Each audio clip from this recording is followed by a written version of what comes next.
掌声有请这一对，有请。男嘉宾小孙21岁，来自河北，是一名摄影师；女嘉宾小王22岁，同样来自河北，是一名活动策划。来，有请，有请。啊，这个小片里说你认识他很多年了。对，这很多年是多少年？我们俩在初中的时候是同学。哦，初中同学。对，一直就是在暗恋他。我天哪，那确实是有很多年了啊。对对对。这正式成为男女朋友有多少年？1年半。怎么成为你的女朋友的呢？因为他当时是在读大学的时候他读的是这个空乘的专业然后他那时候搞了一个对象，然后后来因为点原因分手了。然后他那阵儿就变得特别人，整个变得就是感觉掉进冰窟窿里一样然后后来他有一次不小心打水的时候，把自己手给烫伤了，现在还有疤，就一直没下去。然后后来我知道，那你就做不了空乘了是吧？对。然后后来我知道他这个消息之后，我就去照顾他，每天给他送饭。然后他有时候不开心的时候，经常带他出去玩，旅游散散心。等于是把他从冰窟里捞起来的人，是吧？是吧？情感也受挫，然后未来可能也受挫了，是这意思吧？对。喜欢他吗？当初？当初还是觉得挺暖的。当初一开始就是被他感动了，然后就对他产生一些好感然后就在一起了。现在觉得他幼稚是吗？反正在无论工作还是生活方面都有很多不合拍的地方，就是比如说呢？先说这个工作方面吧。我们俩刚在一起的时候，他是干美发的，就是经常3天打鱼2天晒网。因为跟店长他关系好，他也没被开除，但是就工资特别少。我觉得这份职业没有什么发展。偶然有一次陪朋友去看房的时候，发现那些售楼的那些销售，他们也是年纪轻轻，但是通过自己的努力，2、3年时间就挣出了一套房子的钱。我就想让他也试这个。他去了以后，天天说自己融入不到工作中，业绩也不好。他当时不是让我去，他是逼着我去。他当时跟我说，只要我不辞工作，不去干那个，他就跟我分手。我是纯属于被逼无奈。那我为了你，我什么都可以做，那我就辞职。然后我就去做了他那，结果做了一段时间之后，感觉特别不开心，融入不到工作当中去因为本身我也不适合这个工作，我也喜欢随心一点的生活。我有一个爱好是摄影然后就去影楼做了摄影师因为我感觉他让我辞职，就是觉得我这个行业太低端了。我并不是觉得他这个行业低端，我就觉得这个没有什么发展，剪头发剪一辈子也就是那样，没有什么上升的空间。有人剪头发剪一辈子剪得好厉害然后后来我就去做了摄影，他还是不满意然后又让我去做别的那现在做什么呀？还是摄影。这次怎么没为他换一下？他那会儿让我去做一个银行，就是信用卡推销，做一个业务员想让我在一个正规体系里上班，慢慢往上爬，然后以后有一个好发展因为我不喜欢朝9晚5上班，不喜欢3点一线，我不喜欢把自己定格在一个框子里面，我喜欢就是活得自由一点。明白了。对，所以女生觉得男生在事业线上面差点意思至少跟你想的不一样，就是他不求上进，感觉不求上进还有什么不合拍的呢？还有在生活和兴趣爱好方面。生活兴趣爱好哪些兴趣爱好？我感觉他这人就有点太俗了，就有点太接地气过头了，有一些。不是挺好吗？就是比如说没啥事就在网上看那些直播什么的，然后带他去看电影，稍微看需要用一点脑子，稍微有那么一点需要去琢磨的东西，他进去不出半小时就睡着，我就感觉特别无语。不，这是偶尔累了睡着，还是说你发现了4次都睡着？不爱看那些片子。对，我不喜欢那些特别烧脑的片儿，我感觉看起来特别累。我感觉看电影有烧脑吗？我感觉看电影就是放松一下，休息一下然后愉悦一下身体。他睡过的片子都有哪些？印象最深的《大话西游》，看的是个喜剧，但是它是一个感情剧吧，就算是。行，《大话西游》睡过。那个时候能睡着那应该是你的挚爱片是吧？算是吧。行，这个看烧脑的电影睡觉，还有呢？还有就是他不愿意去看书，我给他弄2本书，想让他也学习一下，充实一下自己。你给他弄2本什么书？我先听听。就类似于名人传记的那种。然后他拿着那书，他翻了2、3页就扔在那，他就再也没动过。还有一点就是，我觉得成年人那种情侣在街上、公共场合就是搂搂抱抱、拉拉扯扯，这件事就很不雅，但是他就喜欢这样做。我觉得这样做没什么不好。我感觉正常情侣之间，不论是在什么场合、什么场所，就是勾肩搭背或者拉个手怎么样，这些都是很正常的，合理合法。是正常。对，好几次就是我就突然之间就特别想亲他一下，然后我就亲了。然后每次之后他回敬我都是一个耳光。这是有特定环境的，是吧？是公开场所。对，公开场所。不是你们俩在一起的时候，你亲他给你耳光。对，就是在公开场所。那另论了啊。女生不是就不接受这个，那你尊重他就别亲了呗。是因为我觉得没什么，就因为情侣嘛，男女朋友嘛，对吧？没什么拉不下脸的。还有什么你不合拍啊？还有他特别幼稚，就之前一段时间，他跟我说他和父母吵架，然后被轰出了家，想和我合租，然后对作为女朋友我也说不了什么，然后就让他来吧。来了之后一开始我想说他父母撤销了，过几天他自己就回去了，但是发现不是这么回事儿。我天天上班，他就跟个保姆一样，天天给我在家收拾屋子，然后把我那些锅碗瓢盆全都给我换成新的了。我刚买没几天然后我就感觉这要在这过日子这个节奏啊。我就问他，一开始还不说，然后我就生气，就逼问他2回，他告诉我，他和父母说的是要拿3万块钱和朋友一起到北京去创业，然后我就特别生气，他不但骗我，他连父母都骗。后来我爸妈也知道，我跟他们解释了，他们也支持我这样做，因为我爱他。我用我的方式去爱他，我感觉除了我之外，这世界上没有第2个男人比我更爱他了。我什么都愿意为他做不管是就付出我的什么也好，我愿意为他这么做。我所有的出发点都是为了他，我心里只有他一个人，我就是想照顾他。我明白，但是你做的这一切，女生看来其实就是幼稚嘛。而且他一个男的，就是天天不想着工作，就想着怎么收拾屋子做饭，就每天脑子里只有这些，就因为特别没志气，也没有出息的一件事。挺好嘛，收拾好屋子做好饭也是一种生活方式啊，不是所有的人都那样。我想的生活方式就是一回家老婆孩子热炕头那种对，我就喜欢那样。那你应该找一个那样的姑娘啊。我就是喜欢她你又喜欢她，我就是喜欢她，我想用我的方式改造她，来打动她，让她慢慢融入到我的生活。你现在是活动策划对吧？对。工作当中有人追求你吗？这也是一件事儿。这件事儿我们俩吵得特别凶就算是我们分手的一个导火索吧。我们公司一个主管他追求我，他能力挺强，人挺优秀的。因为我有男朋友，我就拒绝他，但是他也没放弃。我就感觉同事关系就别那么尴尬，我就也没跟他撕破脸。他吧要开车下班送我回家，我就让我男朋友来接我。他那不是叫我去接他，他是叫我隔了2个路口在那遥遥相望，让我看着他的同事要送他回家。啥意思？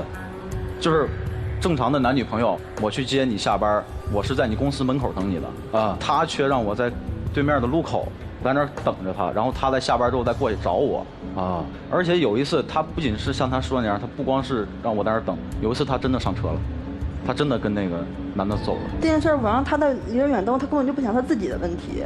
我们上班穿都是职业装，都是正装，他每天就不修边幅邋里邋遢，就看着就跟街边那些小混混一样。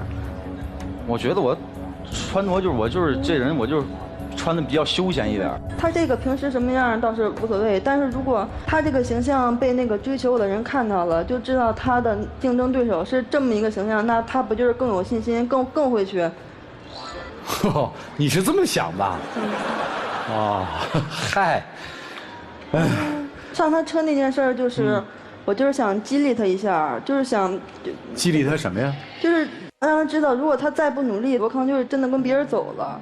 而且也是想让他知道，那个人就是比他大不了几岁，通过自己的努力实现到自己的价值，然后就想让他也努力一下，有那个打败对手那个心。我觉得吧，就是我现在还小，我就想就是先玩几年，以后然后再挣钱，然后再考虑别的事儿。刚才女生说这是一个分手的导火索，那现在分手了吗？还是想分手啊？我已经跟他提出分手，很明确的，而且我不想留在我们家那个小地方想到大城市发展一下。河北是吧？对。想去哪儿啊？我已经给上海的公司投了一些简历，想去那边发展一下。然后这段感情，我觉得再这么继续下去只是互相拖累，就和他提出分手了。但是他一直不同意，一直在纠缠我。因为我觉得我付出了很多，我不光是付出了我的感情，我把我整个身心都给了他，就是我所有的生活几乎是围绕他转的就是我的工作，包括什么，为什么我上班就是挣钱少，就因为我总请假，我想照顾他，他有点这个事儿，我立马我就想去安慰他一下所以你不肯分手呗？对对对，因为我还是爱他的，我在乎他。是，但是他不爱你啊。我觉得我们俩之间是有感情的。我并不是不爱他不是不爱他，那就别分手啊。但是这样下去真的就对双方都是一种拖累，都是一种负担。他想让我去适应他那个节奏，但是我又想出去打拼，所以你不要这个爱了，是吧？啊，男生是不愿意放手，跟他去上海啊？考虑过，去吗？如果他要是我们俩不分手的话，我绝对会跟他去。啊，他到哪我到哪。要分手的话呢？分手的话，是怎么说呢？就是如果他真的想放下这段感情了，真的不想跟我在一起了，那我明白。男生说的重点是，虽然我割舍不了，但是如果你真的想放下，我也不会纠缠你，是吧？对。应该怎么办？老师们给分析一下吧。一起进入丘比特问卷。女生挺逗的哈，你还搞竞争机制，就是他俩比一下看谁的那个条件更优秀，然后不优秀的那个刺激他一下。其实这种是我在感情当中最不喜欢的一种，就好像你拿一个深爱你的男人，然后去当成了一个就是游戏的一枚棋子，然后我摆布你，让你看到你面前有什么样竞争的对手，这样的方式不可取。以后就算再下一段感情，尽量不要用这样的方式去刺激一个深爱你的人。送给你们俩一句话：爱你的人就怕给你的不够多，不爱你的人就怕你要的太多。这句话对你们两个人都受用。想想你们是属于哪一方的。还有我想跟男生说的是什么呢？你明白有两种感情，他们两个之间的差别是什么？一种是被感动而产生的感情，一种是因爱而生的感情。你知道这两种感情之间有什么样的差别吗？知道。他们都是感情。知道。我对他就是爱，他对我就是感动。但你知道这两种感情最后的结果是什么吗？不知道。因感动而生的感情长久不了，因为你是在他人生最失意的时候出现，你被他视为是拯救他的人。当他走过人生的低谷期，清醒了、振作了之后，他会重新审视自己的身边的人和事，他会清清楚楚知道自己要什么、不要什么、爱什么、不爱什么。所以，陪他走过了低谷期之后，他现在振作起来了。他重新明白自己人生的方向了，而你不是他人生规划里边的那一路上的人。你对他的感情一直都是仰视的，你说什么我做什么，你让我怎么办我就怎么办，你让我往东我不往西。这个人他能够给你同样的回馈，或者说相对等的爱，你的付出才值得。如果他根本不爱你，或者说他已经清醒意识到自己的未来里面没有你的这样的一个人，会很累，而且也没有结果，最后就变成你死缠烂打，满身是伤。女生就是谢谢他曾经为你的付出，然后清清楚楚地告诉他，我现在不爱你，不要再说有爱。因为像这样的死心塌地爱你的人，他们只要知道还有一线希望，他们就永远不会放手。那这样最终受伤的最深的就是他，所以更果断一些的告诉他，你要的是什么，爱或者不爱，好吗？谢谢。女孩，你觉得累不累？这段感情吗？是累的。因为改造一个人何等的难啊！他一直暗恋你的事儿，你知道吗？不知道。他提出要追求我的时候，那会儿我才知道。可见，如果那会儿恰恰他不知道你失恋了，可能他就是你生命当中的一个同学。也就是说，没有那件事儿的话，你的目光所及根本没有他。可以这么。你看看他现在穿的衣服，是你自己的还是编导给你准备的？自己的。你的衣服是你自己选的还是栏目组给你准备的？我自己的。你觉得自己穿这样的衣服很好，很有自信，对不对？同样，他也是，他也觉得穿这样的衣服很舒服、很自在。请问你们相处了1年多，你改造他了吗？没有改造什么。以分手为要挟换工作，你是希望他好，但他真不自在。他最终还是为了自由做了摄影师。你应该是喜欢摄影。对对对，我的爱好。每个人都有自己想做的事情。你想让他看书，他就能看吗？你给他书看，他一样就是就敷衍一下，没有看进去，从中得不到乐趣。你想看的电影他不喜欢，因为他觉得电影是分享是享受，你让他去学习去提高吗？不，难受。你要把一个完全不懂你的人，或者知道你想要但根本无法做到的人，去改造成你想要的那样的人，可能吗？不可能。你很累，他同样也很累。这么喜欢你，这么爱你，然后付出这么多，却不是你想要的，所以两个人在一起多累啊！爱情是找到一个在一起很舒服、很自在的，有吗？至少他没有。千万不要跟他去上海啊！去上海一样。关键的问题、原则问题没有改变，到哪儿都一样，反而你觉得我为这份爱又付出了一些，更沉重了，更累了。千万不要去改造一个人，因为那是一种绑架，不会幸福的。就这样。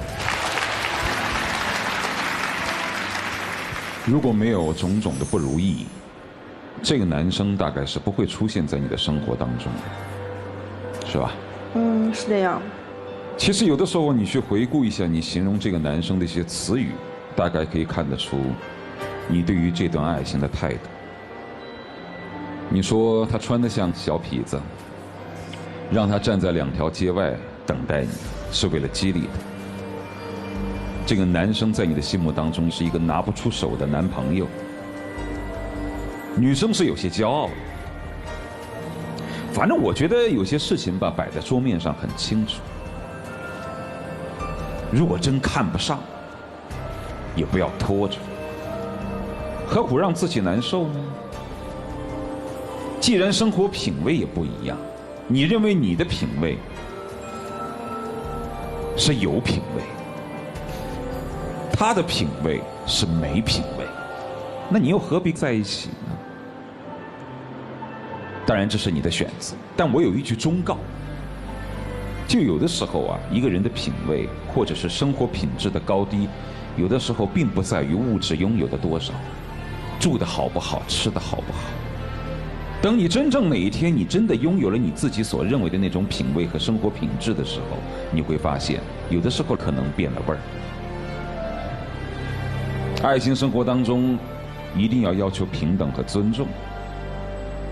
你找一个跟你过日子的寻常女人吧，找一个你所认为的老婆孩子热炕头，能够温暖你，在乎你付出的女生，能够跟你一起在电影院看着看着就睡觉的女生，能够跟你一起吃路边摊的女生，能够一起跟你穿着像你现在这种随意的样子的女生，每天在菜市场转一转，做几个菜，那种寻常日子不正是你想要的？踮着脚尖爱一个人不现实，好吧？就这个。今天倒挺好的，大家把话说开了。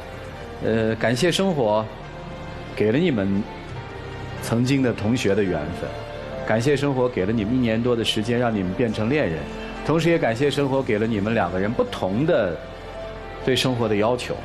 你就拥抱自己的生活就好了，抱别人的生活那抱不过来的，累也累死了。其实把自己的日子过好最重要啊！祝女生这个上海好运啊！男生，找一个会做菜的女人，2个人切磋一下做菜，说不定做菜也做出个什么大事业来呢？这谁知道呢？对不对？好了，接下来一起进入那几天和古方红糖真情60秒。刚才涂磊老师说了，让我再去找一个愿意跟我一块过日子、一块做菜的人，但是我想找的话，那个人他已经不是你了，你在我心里就是我想要的，我只想要你，我只想和你在一起，我只想用我的方式去爱你，别走好吗？你确实很好，你对我那些好我也都看在眼里，记在心上，但是通过在一起这些矛盾和纠缠，把我那个一开始对你的那个心也可能磨得有一些面目全非了。但是我对你也是有一些感情，所以这件事我想考虑一下，就给我时间让我考虑一下吧。我还爱你，别走。谢谢2位，请回。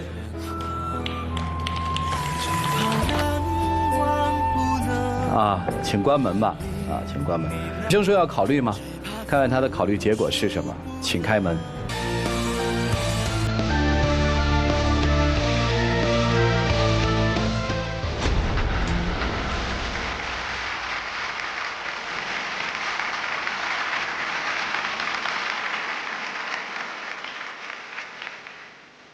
可能我们俩是有缘，但是没有分吧。既然他选择了这样，那我尊重他的选择。好，谢谢，我们谢谢这个。